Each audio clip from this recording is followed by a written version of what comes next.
Good afternoon. Thank you all for coming out today. We're here to release the findings and recommendations of the Wichita Police Department organizational assessment. I'm going to give you the roster of the people who are going to present and be part of the Q&A. Misty Bruckner from Wichita State is going to present a PowerPoint. City Manager Robert Layton is going to talk about the search for the police chief and give you some details about some upcoming community meetings related to this assessment. And then we have the interim police chief, Nelson Mosley, here, along with two deputy chiefs, Hassan Ramza and John Spear, who are very involved with the assessment. So, Misty?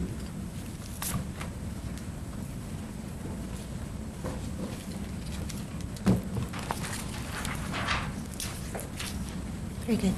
Thank you for being here today. I'm Misty Bruckner, the Director of the Center of Urban Studies at Wichita State University, and I just want to recognize a few folks before we get started. First, thank the City Council and for City Manager Bob Layton for this opportunity to participate in this.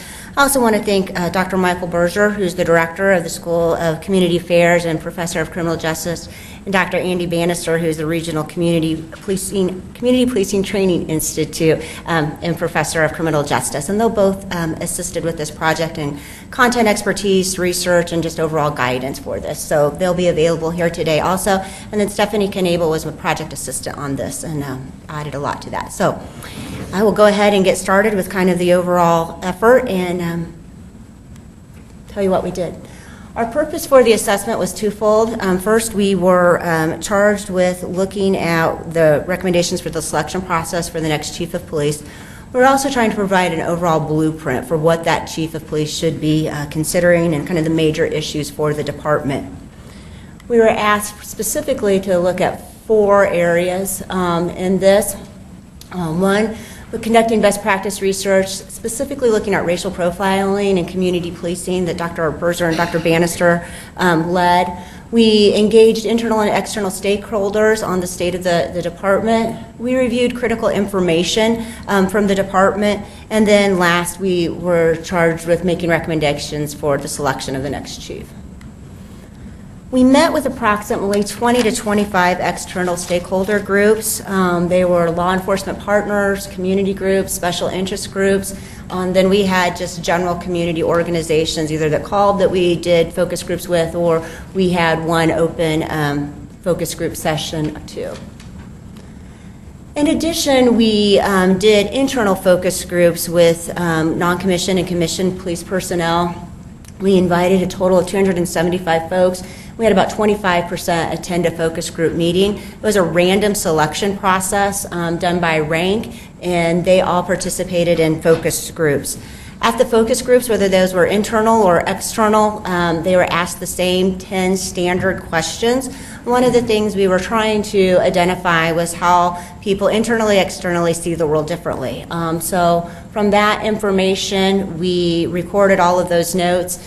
And then we went back through all of that quantitative and kind of impression information and tried to quantify any of that information. So these items that you see here are kind of the top themes that we were able to quantify through those remarks and encoding. So strengths of the department are the quality staff, was continuously mentioned, community policing, especially the philosophy of the community policing. There's some questions on the deployment or how effective in some areas, but definitely the philosophy was supported from both internal and external. And then specialty units. Department is recognized just not locally, but across the state and nation for some of their specialty units. Weaknesses, training, communication, both internal and external, recruitment, and then the use of technology are consistent themes that you will see. We also asked 2 questions on strength and weaknesses of the leadership. The strength of the leadership was strong ties and historical ties with partnering with law enforcement agencies.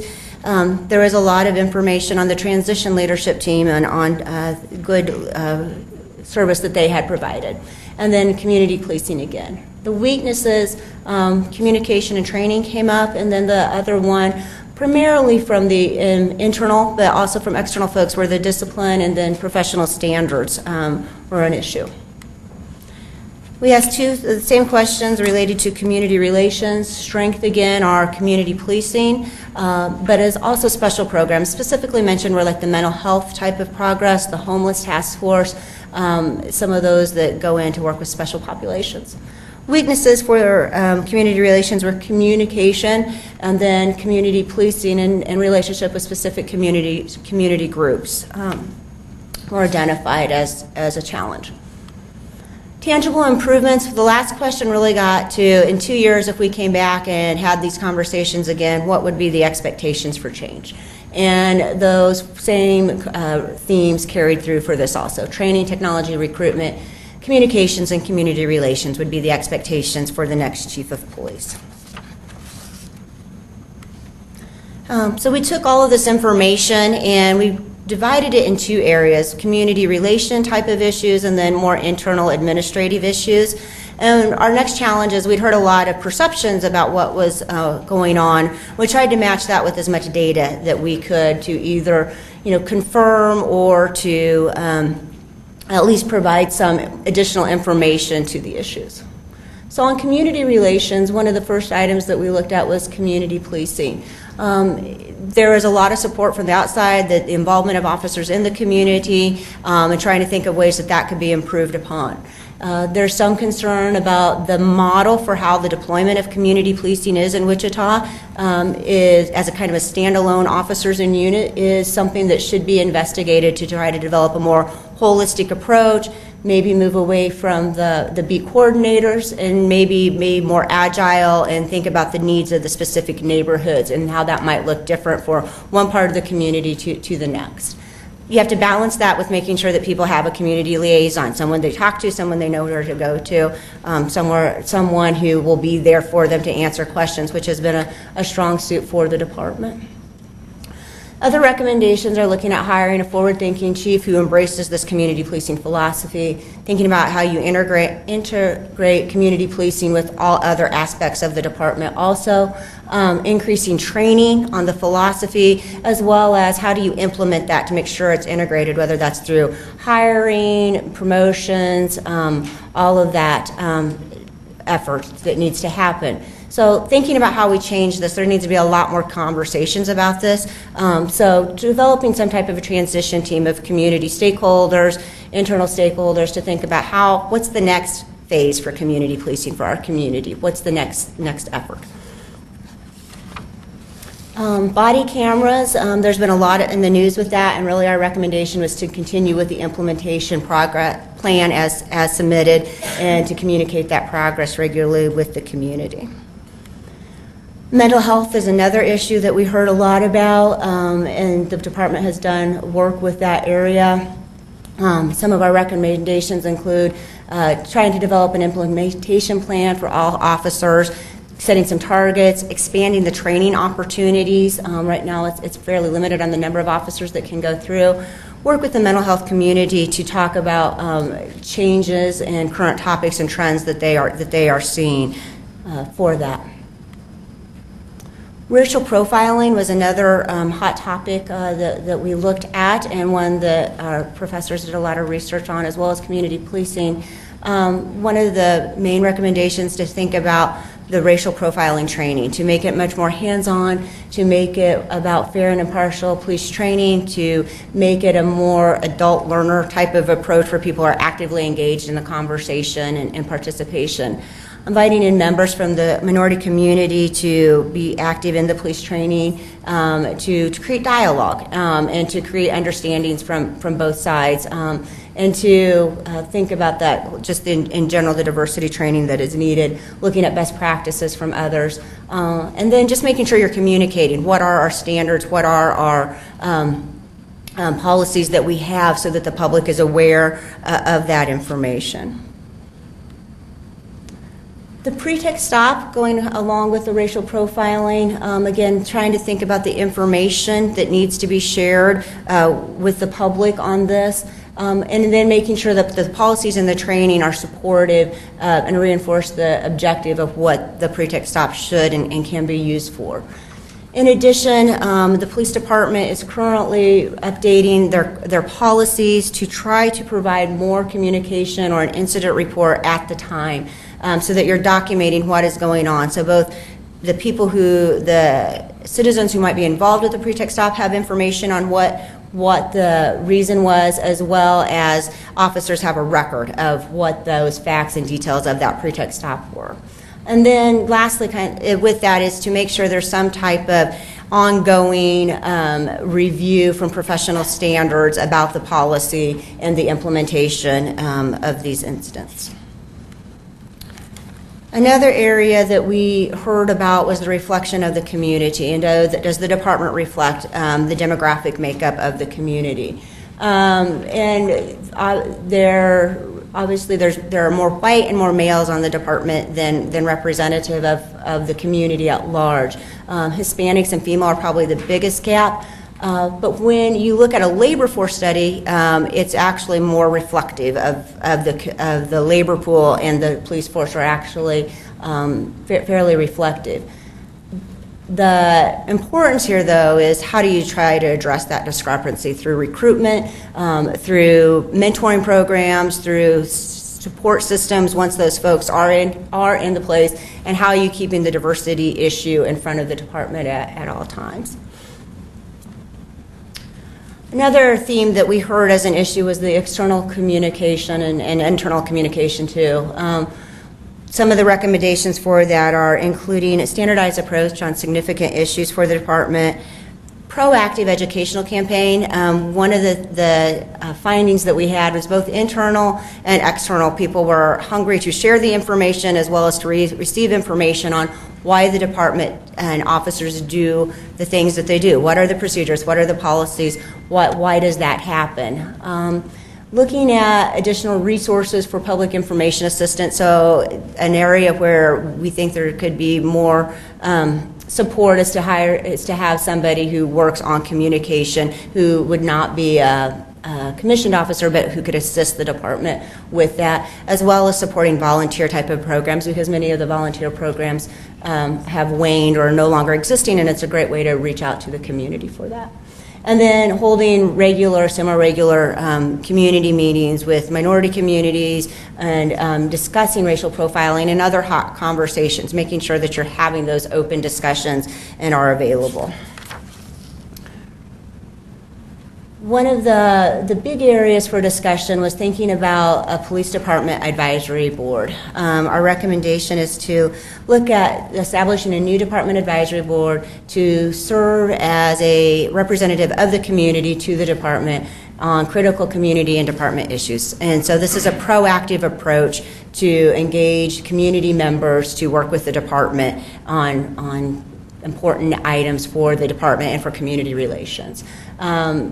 We want to make sure that both perspectives are heard, but more importantly that you're having some discussion and conversation in a way that is impactful. We would also recommend using a subset of that advisory board to serve as a standing committee as a city manager's review board to hear cases of officer conduct for that. For the advisory board, we'd recommend at least 15 to 20 members, final appointments made by the manager, and that there be extensive training that goes on so folks understand police protocols, understand the policies and environment, as well as starting to build those relationships with the community. We'd recommend that this be reviewed in 18 months to see if it is effective and what we hope that it would be doing. For the city manager review board, they will review cases concerning professional and administrative conduct. If the citizen agrees with the findings of professional standards, that they can appeal to this board. And a difference that exists now that we want to highlight is it will also hear direct requests from the citizens. So the citizen can go to this board and share their concern. And in addition, the advisory board and the review board could also bring cases forward to the police department. And all of these would be reviewed by the professional standards, and those findings would be brought back out. The City Manager Review Board will review those reports and findings, and another significant change is to have an opportunity for discussion and dialogue on that, right? now there's a report and the conversation ends, but to try to get understanding of and clarity on those issues. If the City Manager Review Board disagrees with professional standards findings, they may ask for additional information, investigation, contacting other witnesses, data, trying to get a better understanding of what's going on. After that additional investigation, the information will be shared with the Chief of Police. And then another significant change is the Review Board will have the opportunity to sit down with the Chief of Police to talk about those findings. So it could result in a different outcome on the case for discipline or for those involved, or it could not change. But upon meeting with the Review Board and the Chief, if the Review Board agrees with the findings of the Police Department, the case would end. If they do not agree with the Police Department, then that case and information would go on to the City Manager for a final decision. Some of the administrative issues that we looked at were the change in, one of the things we heard from officers was just the priorities of the department and the workload effort that goes along with that. So we looked at some data, trying to see what we could learn about that. What we know is that dispatched calls decreased between 2009 and 2014, but there was an increase in some of the calls that are type E or priority E or priority 1, which are the more dangerous and high-profile types of crimes. There's been increases in there. Priority 2 and 3 types of calls have decreased. Priority 4 calls, which are calls that go to the case desk, which are more after type of reports, has decreased significantly. And then priority 5 calls have increased by 73%. Priority 5 calls are kind of the special assignment calls, or special assignments, that get categorized that way. So when folks are pulled off to maybe look at a lot of larceny going on in a neighborhood or burglaries going on in a neighborhood, that gets classified as priority 5. So it is a special assignment for that. So the challenge is balancing this, because we know the special assignments are also effective, that they have had good results in using that. It's the challenge of balancing that with the response time that is needed on some of those other calls, and those seem to be increasing. The other kind of part of this conversation is just looking directly at response time, and we know that actual response time has increased from 2008 to 2013, and you compare it with the national benchmarking from the International City County Management Association, that we are above that. One more thing that's an indicator of workload is just the overtime. It kind of peaked in 2012, but still you're looking at a 20% increase from 2008 till 2014. So all of these indicate what we heard was about what are the priorities, the workload, what do we do with that information. So our recommendations including completing a workload assessment or time study. These officers have a lot of responsibilities, not just responding to calls, but the paperwork, the reports that are required for them, the follow-up type of conversation. So how are officers using time? What can be learned from effectiveness with that? I also recommend completing a staffing analysis to ensure that we have the appropriate allocation of resources for the department and that it's being deployed. So it's more than just number of officers per population, but also when are those calls coming in, how are their officers assigned, what parts of the community, and there are firms that do that type of work, and we would recommend that. I think an important thing is just to communicate trends of all of this information internally and to the public, and then to just drill down a little bit. This is, when we looked at those priority calls, I think there's a lot more information about those changes and percentages, and so what more do we need to learn from that? Another big topic was the leadership and the leadership transition. So one of the things that we looked at for data-wise was just to look at time and tenure in positions. And we know in the last 5 years, we've had all new deputy chiefs, but we have also had 90% of our captains have changed, 39, almost 40% of lieutenants, almost 50% of sergeants, and 40% of detectives are in new roles. Now, they all have tenure and experience with the department, I'm grateful for, but these are still new roles and new leadership responsibilities. So recommendations include developing a leadership and management program to help support the department and develop that next generation. We know just societal and trend-wise with what's going on in the workforce that they will continue to lose officers due to retirement. Thanking and recognizing examples of outstanding leadership and communicating that, and then hiring the next chief of police that values personal development and professional development and has a proven record of doing that. Another item that we heard internally but also externally was traffic accidents. About 15 years ago, the department transitioned out of having a separate traffic unit, and so that was a concern from the accidents, but also the time it takes for officers to work those cases and the best use of their resources, the impact that it has to the community as far as the cleanup time, and most importantly, just the safety of the community. So we looked at traffic accidents just as a whole in comparison to other communities. We also looked at injuries per 10,000 of population to try to get a little better comparison. And both of these led to the fact that there probably is room for improvement.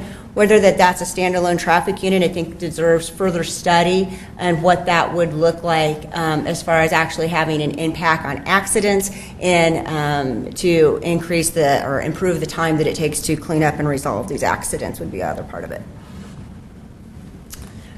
Another issue that we heard about was the discipline, especially going through professional standards and an impression of what was going on there. So we looked at internal, so issues of professional standards conduct that came through the department, and then concerns from the outside, external complaints. So what we saw is actually a decrease from internal complaints from 2009 to 2013. From about 161 to about 111. At the same time, what we know with those internal complaints that the vast majority of them are sustained, or they are found that there was an issue or concern with the conduct of the officer, and relatively small on the other areas. So we looked at this from the external complaints results in officer conduct too. We have found that has remained fairly steady. There's a few spikes and increases, but over a 5-year time period, it's remained fairly steady for that. We then looked about whether or not these issues were sustained or not sustained. These complaints were sustained or not sustained. And you can see, well, the majority are unfounded or there was not information there to support that. There is a sustained and is also as a part of this conversation, too, of when those items are investigated by the department. Our recommendations on discipline is creating some transparency for all involved, for internally as well as the external community, so they understand what's going on with these officer conduct type of cases and what those findings are. Looking at the effectiveness of the department's discipline code and seeing if it's actually having the desired outcome. These are to change behaviors and to make officers behavior accountable and productive, to see if that is effective. And then looking at the department's training capacity, management, and to also look at development and training for a timely manner. One of the things we talked about is what can be done at the supervisor and frontline training that can be done through coaching, mentoring, and at the field services instead of going through professional conduct process. The other part of this that we looked at on the discipline was just the timeliness, both from the inside and the outside. We heard about the timeliness factor. And during the summer and then this fall, the department has been working on a system where even if there's a criminal investigation going on, the conduct of the officer can be investigated. So it's a bifurcated or two-pronged approach to the investigation, which I think will help with the timeliness of those investigations. A big issue for the department, not unique to Wichita, but is just the recruitment effort for officers. And what we know from 2011 to 2014 is that it's dropped about 55% for the officers who have made it through that first round application. So initial screening and books, and there's been a significant drop off for that. This is not unique to Wichita. There's communities across the country that have had much higher drops in recruitment efforts, and so but it's a huge concern, especially when you look at retirement and tenure and what will happen to replace those officers. So our recommendations really look at trying to figure out what's going on. Why are officers not getting through? What are we looking at for those that did? What can we learn from them? looking at internal WPD training, FOP, HR, to talk about that, holding focus groups with the communities to learn from them, analyzing the impact of the current marketing efforts. Are we really reaching the people who might be interested in going into law enforcement? Much more targeted approach for that, marketing plan, materials, and thinking about at what age we need to be reaching those folks to get into public safety and public service work. And so this is an area where we think the department can use more resources to help them with this. Training, I think both external and internal thought this was an issue to how do we get better training for our officers. So one of the first step is looking at the facility and getting that issue addressed of where the new training facility will be. Identifying external resources that can be used at a reduced cost for training. So there's a lot of internal training that goes on right now, but what might exist for external resources. Creating a continuous supervisor and leadership training, partnering with other external law enforcement, and then hiring a non-commissioned staff person to provide consistency, someone who specializes in training and development and for adult learning. Interagency relations are strong, historically, a suit of the department. We met with Wichita Police Department and Sedgwick County Sheriff to talk about potential opportunities for the future of how they might work together. Some of the top areas for consideration would be co-locating narcotics, co-location of property and evidence, co-location of records section. Again, these are all benefits to the community and to the citizens, so they don't have to go to two different places, that they might have be able to get the information they need or the property that is theirs back in a more timely manner. Looking at a shared polygraph position at the training center, thinking of technology, ways to share that, and then again, the leadership and management training, what we can do there.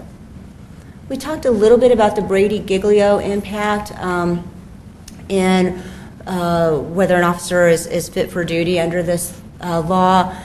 There is an evolving conversation, so making sure that we're monitoring that at the national level, initiating a fit for duty screening for officers who have been determined by the district attorney to have negative credibility, and then trying to develop a plan for that and working with the FOP to finalize the status of those officers. Okay, our final area is what do we do for the next chief of police? Responsive from focus groups, whether those are interviews, one-on-one, external, internal, was to really to look at the excellent communication skills, proven leader in a metro environment, ethical and professional beyond reproach, and creating a healthy relationship with community and partners and with internal staff also. What kind of the qualities that continue to shine up. The recommendations that we gave to the manager based on best practices and kind of national trends was to engage a firm that specialized in the hiring of a chief of police, to establish a community advisory committee that could assist the manager as the manager's hire, but to make sure there's community input. Once the finalists are identified, to make sure there is an extensive internal and external engagement process that allows for feedback for the finalists. So during doing conversations with the community, so the community can get to know the candidates and be able to provide feedback, and doing the same kind of process internally as well, so that internally they have feedback on that. And then making sure they conduct a thorough background check of whoever is the finalist to ensure you have the best candidate and best fit for your organization. All right, I think that's what I have.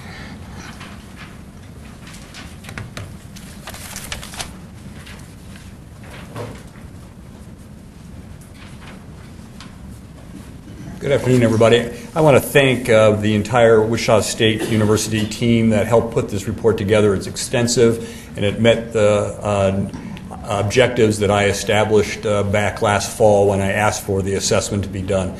Just a reminder, the idea was that we would have a blueprint prepared for the new chief when that person takes office, and I think we have that in this document. It's, believe it or not, Misty just touched on pieces of the report. It's very extensive in its recommendations. I want to thank everyone in the community that provided input, both those in our department as well as all of those who took the time to be interviewed either in focus groups or in individual interviews.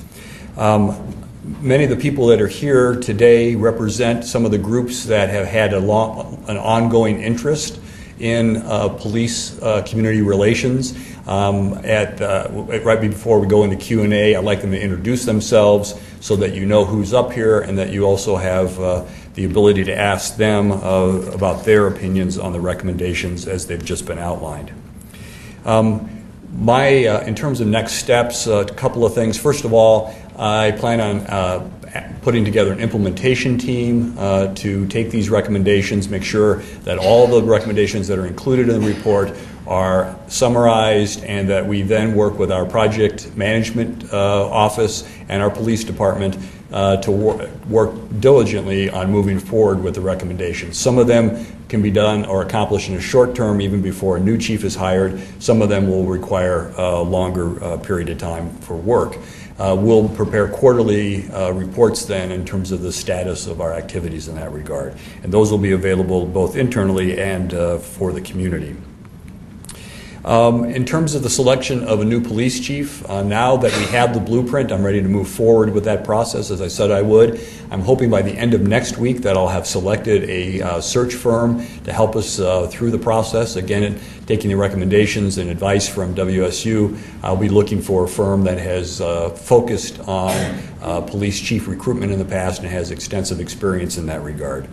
I also then, in the next 30 days, intend to appoint the community advisory group that will be assisting in that process, so they'll be able to work with the selected consultant from the very beginning in terms of the job description and the search materials that will be put together for the search. We've been told by the firms that have done this in the past that it's a 4 to 6 month process, especially when you have the kind of community participation that is being recommended and that I anticipate. I think the important thing is that we get a good candidate pool and that we select someone that that the community is comfortable with, and that that person has the skill sets to be able to move us in the direction that is outlined in the blueprint that came from everyone in the community. The other thing I wanted to mention is that the rollout of this plan doesn't stop here today, but we've had 4 community-based organizations that have agreed to receive a presentation from us and also to let their meetings be open to the public so that others can participate in that process. We have one of those scheduled already. The Wichita branch of the NAACP will be conducting its meeting on March 10th at its offices or its headquarters at 2821 East 24th Street. Also, Sunflower Community Action has agreed to host one of the meetings. Wichita Independent Neighborhoods has, and the Wichita Crime Commission has also agreed. So we have 4 organizations that will have community meetings. With that, I will, I guess maybe first of all, if we can have everyone that's here, I think you know the mayor and council members, so we probably don't have to introduce them. But if the others that are here can introduce themselves, they also are familiar with the recommendations and, as I said, represent some of the groups that have had a long-standing interest in moving this issue forward. Maybe Pastor Moore. I'm Bishop Wade Moore, the president of the Greater Wichita Ministerial League. I'm Dewan Wash, Director of Communications for Sunflower Community Action. I'm Chris Steinkamp. I'm the president of the Wichita Crime Commission. Stephanie Fiss-McCurdy. I'm the interim executive director for the Wichita Crime Commission and Crime Stoppers of Sedgwick County. PJ Zamorano, president of Patrol and Order Police. Hans Asmussen, vice president of Patrol and Order Police. Andy Cox, Wichita Branch NAACP president. I'm Mark McCormick. I'm the executive director of the Kansas African American Museum. John Spearman, deputy chief on the police department, and myself and Deputy Chief Ramsey were the liaison with WSU and the police department. Son Renza, deputy chief of the police department. Ruben Eccles, deputy director of Sunflower Community Action. Reverend Dr. Kevin Harding, lead pastor of Del Rose.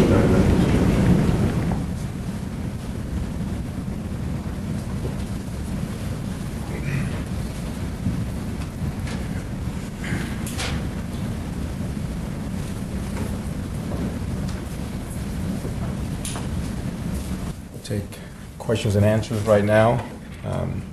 just ask your questions and the appropriate speaker will come up. A significant amount of changes have been suggested. Any idea how much it'll cost to put a lot of these into play? I mean, how do you budget for some of these changes?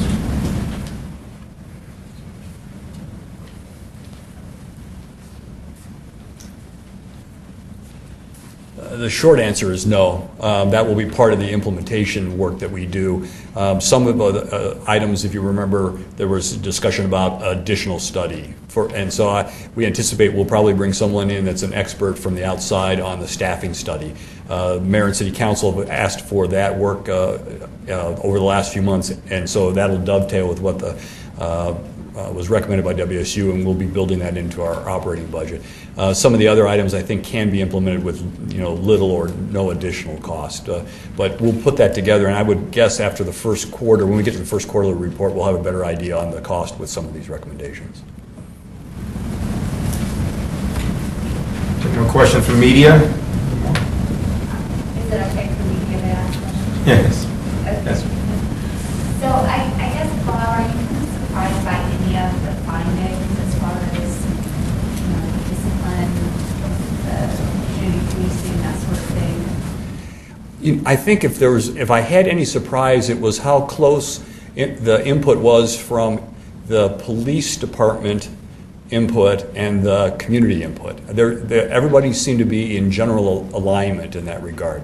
The issue of communication and the need for more communication both inside the department and outside the department, that was common. The discussion about the value of community policing, that's not necessarily surprising, but it's universal through the community. That seems to be one of the things that's a defining character or quality for us, something that makes us maybe unique and that our community doesn't want us to lose. At the same time, there seemed to be universal agreement that we needed to rejuvenate community policing and determine what that new model is going forward for Wichita. So I'm excited about that. And then in terms of the feedback on the police chief, there seemed to be, again, agreement both from internal and external participants that we do an exhaustive search and that we look at internal candidates as well as external candidates. They wanted, and that we have a broad-based selection process. So I think, I don't know that any of those are surprises other than there seemed to be a lot of alignment on those recommendations. In regards to that review board that people can bring their complaints to, Right. Who will that board be made up of? Is it just regular citizens, or do you know? I don't know yet, and that's one of the things, and in consultation with the mayor and city council, we'll start talking about what that should, what the membership should be comprised of. It needs to be a good cross-section of the community. And I know some people have criticized me for saying this, but we need to have the usual and the unusual voices, right? Those who not always felt represented in the process, so they need to be there as well so that it has credibility in the community. And I'm looking forward to, we'll ask for nominations, both self-nominations and organizations at some point coming up once we are ready to determine what that makeup should be. And we'll then try to winnow the number down. As far as recruitment, Yeah. I was going to ask about recruitment real quick. Yeah. Talk about changing some marketing strategy. What can the city and the department do to recruit more minorities to join the police force? Well, Chief, I don't know if you want to talk a little bit about this because there has been some discussion in the community or in the department already about that. This is an issue that is difficult nationwide. So what we're seeing is that we're having a hard time getting qualified recruits, and then to make sure that the recruits we get are reflective of the demographics in the community. So, but I'll let the chief talk a little bit about it. As the manager has stated, this is nothing new to Wichita. I mean, recruitment are issues throughout this country. Right now, what we've done internally are talked about our focus groups, minority groups, military, and I think also in the PowerPoint presentation as to when should you start, at what age. But what we are wanting to focus on is our community. Obviously, we have to mirror our community, and that's what we want to do. There's a lot of ideas out there about how to do that. If it was a one-size-fit-all, we'd be in there right now. But right now, me and my management team are looking at all options. If there's suggestions from the community as well, we'll take that as well. Are you worried at all in light of what's happened with the recent events in Ferguson and some other places? Is it harder to reach out to the African-American community to get that trust to have them become a police officer? Well, I don't know that we can put it to that one event, because if you look at our chart, it was declining over time, even before that event. Would that have something or some play to do with it? It could. But right now, what we're focusing in on our community is dialogue. I mean, a theme throughout this presentation was also communication, open dialogue, and looking out there. And that's part of what we're wanting with the department. And we're engaging our citizens, our community as well in this topic. One thing I just wanted to add is that the sponsoring organizations for No Ferguson Here and the hearings that we had, or the public discussions we had, we've committed as a partner of that group to have ongoing discussions about issues related to the police department. And in our most recent meeting, we talked about this issue of recruitment and what can we do together to come up with some solutions. Some of it's going to start with at an early age and getting people to appreciate those that are even in high school to appreciate law enforcement as a career, and what can we do to reach out to those students to get them interested, and then what can we do for those that are more of the recruitable age. And I anticipate that we'll have some continuing dialogue on that, so we can come up with some unique strategies that fit Wichita uniquely. Bob, just talking about that, talking about traffic accidents she did and the traffic limit. Yes. And I don't know if this is one for the chief, but as far as getting rid of that traffic unit, how important is it, or is it important to get that unit back? I know the number of accidents have increased, including motorcycle accidents. Is there any thought on reinstating that? As extensive as this report was, it wasn't exhaustive, right? And so what you saw were some basic statistics, but we don't know how we're going to go forward in terms of, I think the recommendation was that we need to study further what was happening in terms of the number of accidents or incidents, and then we need to talk about what the best practice would be in order to address that. But I do think there's a commitment that we put more resources into some type of systematic approach to traffic enforcement. And that's, again, that will be one of the recommendations that we pursue as the team. So I don't have anything exactly set up today. Yeah. Do we have other media? Michael? I had a couple of questions about the subpoena. Yes. One, will it have subpoena power? And I don't want to put words in WSU's mouth, so I'll let Misty talk about that if she'd like. They did look at the issue of subpoena power, found it a little more difficult for enforcement of those subpoenas, and so I think that's why they focused on this issue of a dynamic relationship between the review board and professional standards. Today, it's almost like a judicial hearing. Evidence is presented and then they make a finding. I believe that the strength of this recommendation is there is a relationship and an ongoing discussion back and forth. And if the review board wants more information, they will work with professional standards. They have that ability to have the dialogue to better understand what they're being presented, and then have the opportunity to just sit down with the chief. And none of that really exists in today's process. So the idea is to have that dynamic relationship so that we can get, I think, the kind of feedback that people are asking for. And then the second question is, do you think that perhaps limiting the review board to only being able to look at situations that professional standards has agreed to investigate or has already completed their investigation on might actually limit that board unfairly? And I say this because perhaps, maybe an investigation has been ongoing for 2 years. I know these investigations can be delayed, right. And then they say, oh, well, we can't let you look at this because we're still investigating it, or they may decide not to investigate a situation. Would there be any way for the review board to look at situations that the department decided not to investigate? We'll be working with the advisory board to determine what the parameters are for the review board.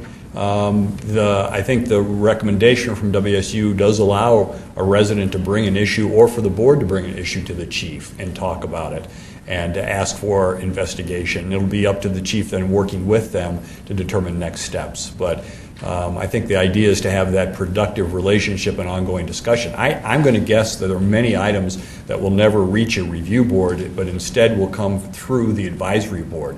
The idea of that advisory board is not just to review rules and regulations, but to spend time talking about how do we continue to strengthen the relationship between the police department and the community? How do we recognize the things that are happening in the community that we can advance through, additional police work? For instance, we have the initiative on database policing. What can we do in that? Is there any public part of that? Is there any public input that we need as part of the review of community policing? I think it's going to be a really interesting approach. Yeah, thanks. So, these last couple of weeks, we've been going around trying to find answers on the terror shoot. I'm sure you're somewhat aware of that. The press briefing read that. And when an estimator and Mosley told to go to the DA's office, stay at the DA's office without no answers, and this is one culprit's mom. She just found out that this case was closed almost 4 years ago. How does that happen? I don't have enough information to be able to answer that question. Is there no sort of, should she have received a phone call or something?